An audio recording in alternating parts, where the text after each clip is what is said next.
Management by exception. तो ये सुनने में बहुत ज़्यादा डिफ़िकल्ट टॉपिक लग रहा होगा, लेकिन ये बिल्कुल डिफ़िकल्ट नहीं है। और कमेंट सेक्शन में बहुत लोगों ने बोला था कि इस टॉपिक पे वीडियो चाहिए, तो वो वीडियो आ गई है और आप लास्ट तक देखना है इस वीडियो को, ताकि आप इस टॉपिक को अच्छे से समझ पाओ।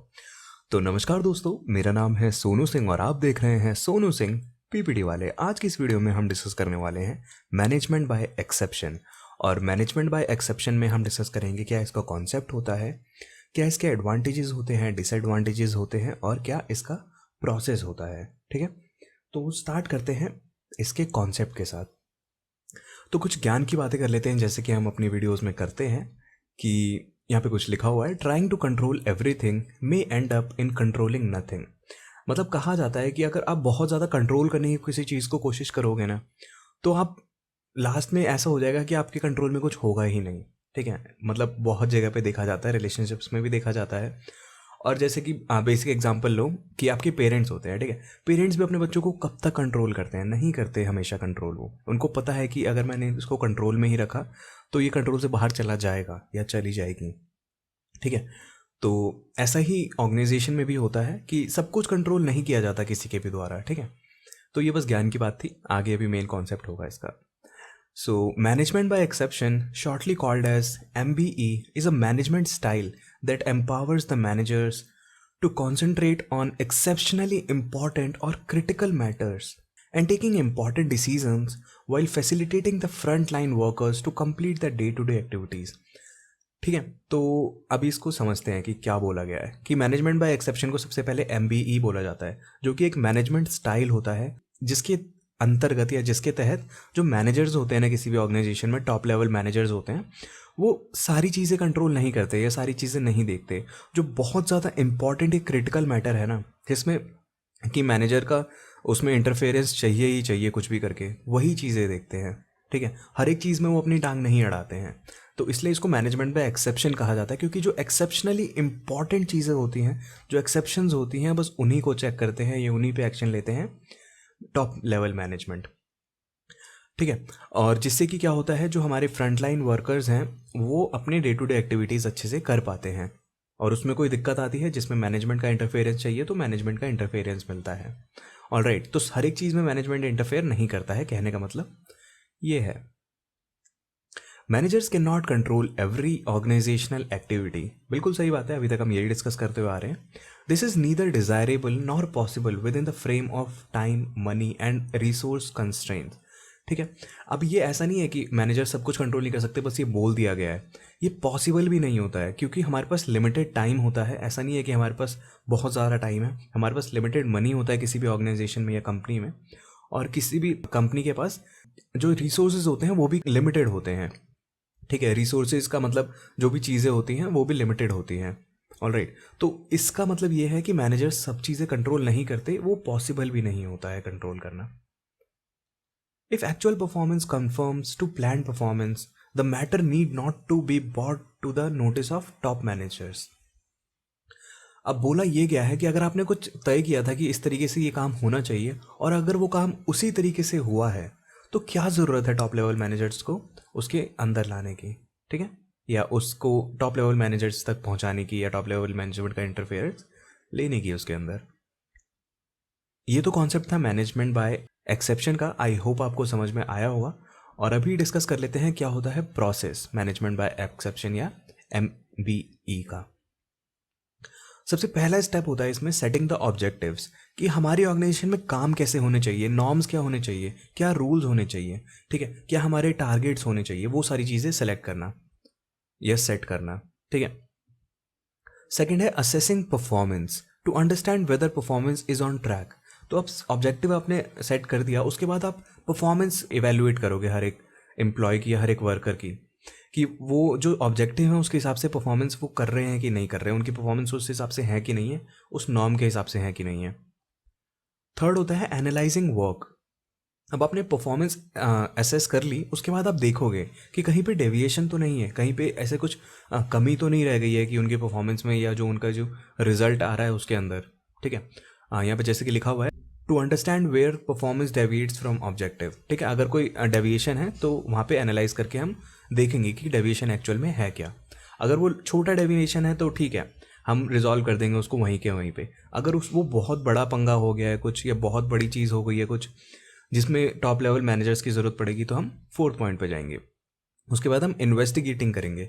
ठीक है, इन्वेस्टिगेटिंग है fourth point. Resolving the exceptions to the norm, जिसके अंतर्गत क्या करेंगे हम, जैसे कि मैंने बताया कि अगर छोटी प्रॉब्लम है कोई तो वहीं पे उसको रिजॉल्व कर देंगे, लेकिन अगर बड़ी प्रॉब्लम है जिसमें मैनेजर्स का इंटरफेरेंस चाहिए तो उसको एस्केलेट करेंगे किसी टॉप लेवल मैनेजर के पास। जैसे कि क्या होता है, क्या एग्जांपल दूं आपको, जैसे कि कंपनीज में क्या होता है, आपके आपके देखो टीम मैनेजर होता है जिसको हम टीम लीड भी बोलते हैं। आप कोई भी परेशानी होती है उसके पास पहुंच जाते हो, लेकिन उसको ये चीज़ असेस करनी है कि आपकी परेशानी छोटी है या बड़ी है, या आपकी परेशानी किसी प्रोसेस से रिलेटेड तो नहीं है, किसी कंपनी के काम से रिलेटेड तो नहीं है ना, जिससे कंपनी को बहुत ज़्यादा नुकसान हो सकता है या बहुत ज़्यादा इफेक्ट हो सकती है कंपनी। अगर है वो, अगर मैनेजर को, आपके टीम लीड को लगता है कि हाँ भाई है, तो वो टॉप लेवल मैनेजर तक उसको लेके जाता है। टॉप लेवल मैनेजमेंट में भी जो लोग होते हैं, जैसे साइट लीड हो गई आपकी, सीईओ हो गए, सीईओ तक तो नहीं जाती है बात, लेकिन साइट लीड वगैरह तक चली जाती है। अगर आपका कुछ मतलब जेन्युइन इशू होता है तो, जिसको आप एस्केलेट करना चाहते हो, तो कहने का मतलब यही है कि आप कुछ भी इश्यूज़ हैं टॉप लेवल मैनेजर तक एस्केलेट कर सकते हो, लेकिन सारे इश्यूज़ में वो टांग नहीं अड़ाते हैं। जो बहुत बड़े बड़े इश्यूज़ होते हैं उन्हीं को रिजॉल्व करते हैं वो। तो ये तो हो गया प्रोसेस मैनेजमेंट बाय एक्सेप्शन का। अब आ जाते हैं एडवांटेजेस ऑफ एमबीई, कि एडवांटेजेस से फ़ायदा क्या होता है। अभी तक हमने जितना पढ़ा उसके हिसाब से तो फ़ायदा फ़ायदा ही लग रहा है ना, तो वही चीज़ पढ़ लेते हैं एक बार क्या होता है। सबसे पहला पॉइंट है best use of management time. When things are going well, employees can make their own decision, leaving managers free to focus on decision making that's related to problem areas. ठीक है, इससे क्या होगा, मैनेजर्स हर एक चीज़ में टांग नहीं अड़ाएंगे। ठीक है, सबसे पहली बात तो ये हो जाएगी। और मैनेजर्स जो हैं, टॉप लेवल मैनेजर्स हैं, उनको और चीज़ें करने के लिए टाइम मिल जाएगा, जैसे कि जो क्रिटिकल डिसीजंस वगैरह लेने हैं ऑर्गेनाइजेशन के लिए, उसके लिए टाइम मिल जाएगा, तो वो कर लेंगे वो। सेकेंड है rapid response. If your monitoring system are responsive and up to date, management by exception spots any problem in good time. तो इसका मतलब यही है कि अगर कोई प्रॉब्लम होती है जिससे आपको लगता है कि बहुत बड़ी प्रॉब्लम है, इसको मैनेजर्स तक एस्केलेट करना चाहिए, तो आपका जो मॉनिटरिंग सिस्टम है ना, उसको तुरंत पकड़ लेना चाहिए। ऐसा ना हो कि अब उस प्रॉब्लम की वजह से ऑलरेडी नुकसान हो चुका है, उसके बाद आप एस्केलेट कर रहे हो किसी मैनेजर को। ठीक है, तो इससे क्या होता है, एमबीई से, मैनेजमेंट बाय एक्सेप्शन से, हमारे ऐसे मॉनिटरिंग सिस्टम्स होते हैं जो तुरंत उस इशू को पकड़ लेते हैं और एस्केलेट हो जाते हैं वो इश्यूज। ठीक है, तो एमबीई करने के जरिए हम रैपिड रिस्पॉन्स भी ले सकते हैं। थर्ड होता है मोटिवेट्स स्टाफ टू परफॉर्म। तो इसका मतलब यही है कि जो एम्प्लॉयज़ होते हैं उनको भी पसंद नहीं है कि उनके काम पे हर टाइम कोई ना कोई नज़र रखे, या उनके मतलब क्वेश्चन आंसर करता रहे बार बार, मैनेजमेंट का इंटरफेरेंस हो हर एक चीज़ में, वो भी अच्छा नहीं लगता। उनको अपने उस पर छोड़ देना चाहिए। जैसे कि मैंने पेरेंट्स वाला एग्जांपल लिया था, पेरेंट्स कब तक किसी चीज़ को कंट्रोल करेंगे। ठीक है, उनको भी छोड़ देना चाहिए। क्या क्या पता भाई किसी बंदे में टैलेंट हो, वो कुछ परफॉर्म ही कर जाए, है ना, अपनी लाइफ में। तो ये होता है। फोर्थ है separating important information from unimportant one. तो मैनेजमेंट बाय एक्सेप्शन करने के ज़रिए हम क्या करते हैं कि जो भी हमारे पास परफॉर्मेंस है, या जो भी हमारे पास रिजल्ट आता है, डेटा आता है, उसमें हम देख लेते हैं कि ये इंपॉर्टेंट है कि नहीं है। तो उससे हमें ये भी पता चल जाता है कि क्या ज़रूरी है और क्या ज़रूरी नहीं है। फिफ्थ पॉइंट होता है एडवांटेज का, MBE keeps management alert to opportunities and threats. अब इससे क्या होता है, टॉप लेवल मैनेजर्स जो होते हैं वो हमेशा, उनको पता रहता है कि कहाँ पे कुछ अपॉर्चुनिटी है और कहाँ पे थ्रेट है। अगर उनको हम चीज़ें एस्केलेट कर रहे हैं तो वो देख लेंगे ये इशू के ज़रिए हम कुछ अपॉर्चुनिटी ले सकते हैं क्या, अगर इस इशू को रिजॉल्व करेंगे तो हमारे बिजनेस को फ़ायदा होगा क्या। और थ्रेट्स भी देख सकते हैं कि इस इशू के ज़रिए किसी बिजनेस को नुकसान हो रहा है, कितना नुकसान हो रहा है, ये सारी चीज़ें वो देख लेते हैं जो भी टॉप लेवल मैनेजमेंट होते हैं। अब भाई एडवांटेजेस हैं तो डिसएडवांटेजेस भी तो होने ही चाहिए ना, ऐसा तो है नहीं हर एक चीज़ परफेक्ट होती है। तो यहाँ पे कुछ डिसएडवांटेजेस होते हैं एमबीई के, मैनेजमेंट बाय एक्सेप्शन के। फर्स्ट होता है it's only as good as the system. तो इसमें ये कहा गया है कि हमें ये चीज़ नहीं पता रहती इसमें कि कितना जो जो डेविएशन है, जो भी इशू है, वो कितना बड़ा है कितना नहीं है, उसको टॉप लेवल मैनेजमेंट तक लेके जाना चाहिए कि नहीं लेके जाना चाहिए। तो कई बार ऐसे डिसीजंस लिए जाते हैं, जैसे मान लो आपका टारगेट मीट नहीं हुआ, ठीक है, और 4% से मीट नहीं हुआ, लेकिन आपको लगता है 4% तो कुछ नहीं होता ना, कोई बात नहीं, लेकिन जो कंपनीज के नॉर्म्स थे उस हिसाब से 4% अगर डेविएशन आ रहा है, 4% से आपका टारगेट मीट नहीं हो रहा, तो बहुत बड़े कॉन्सिक्वेंसेज आ सकते हैं। ठीक है, तो इसलिए हर एक चीज़ को बहुत ज़्यादा केयरफुली हैंडल करना चाहिए। जो भी इसके प्रोसेस हैं उसके अंदर एनालाइज अच्छे से करना चाहिए, अच्छे से असेस करना चाहिए, और भी बाकी सारी चीज़ें। ठीक है। नेक्स्ट डिसएडवांटेज होता है इसका, नीड्स डिटेल्ड मॉनिटरिंग।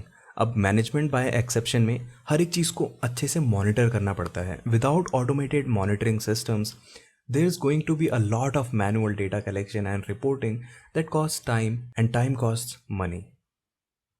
बिल्कुल सही बात है, जैसे कि हमने एडवांटेज में देखा था कि एमबीई में बहुत ज़्यादा अच्छा मॉनिटरिंग सिस्टम होता है, लेकिन किसी किसी कंपनी में नहीं होता है, तो वो होना चाहिए। अगर वो नहीं होता है तो बहुत ज़्यादा मैनुअल काम हो जाएगा कि खुद से हमें सारा डेटा कलेक्ट करना पड़ेगा और खुद से बाकी सारी चीज़ें करनी पड़ेंगी, जिससे क्या होगा, टाइम लगेगा, और टाइम लगेगा तो फिर पैसे भी लगेंगे ज़्यादा। ठीक है। थर्ड डिसएडवांटेज होता है इसका, managers must be problem solvers first and foremost. बिल्कुल सही बात है, अगर कुछ चीज़ हम मैनेजर्स को एस्केलेट कर रहे हैं तो वो प्रॉब्लम सॉल्वर्स होने चाहिए, लेकिन कई बार क्या होता है, मैनेजर्स के पास हर एक चीज़ का आंसर नहीं होता है। ठीक है। और जो फ्रंटलाइन वर्कर्स हैं उनको पता रहता है कि कैसे इस चीज़ को सॉल्व करना है, तो उस चीज़ को मैनेजर तक एस्केलेट करो, उसमें टाइम लगेगा, फिर मैनेजर्स बोलेंगे कि इसका मेरे को आंसर नहीं पता है, उसमें टाइम लगेगा, तो बहुत ज़्यादा डिले हो जाता है प्रॉब्लम सॉल्विंग में। At the end frontline workers उसको रिजॉल्व कर सकते हैं। ये एक एग्जाम्पल था। Fourth and the last point of disadvantage of MBE is it's reactive, कि ये बहुत ज़्यादा रिएक्टिव होता है। क्यों होता है? If you adopt management by exception in its purest form, you are only reacting to problems. What about proactively working to prevent them from occurring in first place? तो मैनेजमेंट बाय एक्सेप्शन में कहा गया है कि हम किसी भी problem के लिए रिएक्ट कर रहे हैं, बस कि हम जो प्रॉब्लम है उसको, जैसे कि कोई प्रॉब्लम आ गई, उसको हम एस्केलेट कर रहे हैं टॉप लेवल मैनेजर तक, ये हमारा रिएक्शन है उस प्रॉब्लम के लिए। लेकिन वो प्रॉब्लम आई ही क्यों, ये चीज़ नहीं देख रहे हैं क्या हम मतलब वो चीज़ देख रहे हैं कि ऑब्जेक्टिव मीट नहीं हुए लेकिन प्रॉब्लम है। भाई उस चीज़ को रिजॉल्व करने के लिए हमें काम करना चाहिए कि वो फ्यूचर में वैसी कोई प्रॉब्लम ना आए। ठीक है। तो यही था इस वीडियो में। आई होप आपको वीडियो पसंद आई होगी और ये टॉपिक अच्छे से समझ गए होंगे। अगर अभी भी कोई डाउट है, कोई दिक्कत है, कोई परेशानी है तो नीचे कमेंट सेक्शन में लिख देना। और लाइक तो हो ही गई होगी वीडियो, नहीं हुई तो प्लीज़ जाके लाइक कर देना, और सब्सक्राइब करना बहुत ज़्यादा इंपॉर्टेंट है, चैनल सब्सक्राइब हो जाना चाहिए। तो मिलते हैं आपसे नेक्स्ट वीडियो में, तब तक के लिए goodbye, take care, have a nice day.